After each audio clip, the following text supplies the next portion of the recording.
Consider for a moment how many actions you do each day that require your back.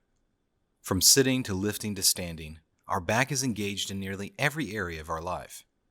We all know of someone who has experienced back pain. You can see the pain they feel in each step they take, and for many, it's an injury that they may never fully recover from.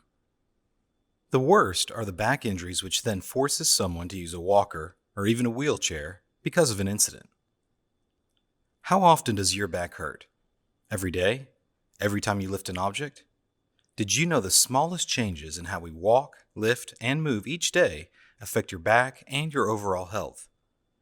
Back problems occur in every type of industry and are the number one cause of workplace injury. Yet they are also one of the most preventable. Safety works when you work safely to prevent back injuries. Welcome to the Back Safety 101 Orientation course.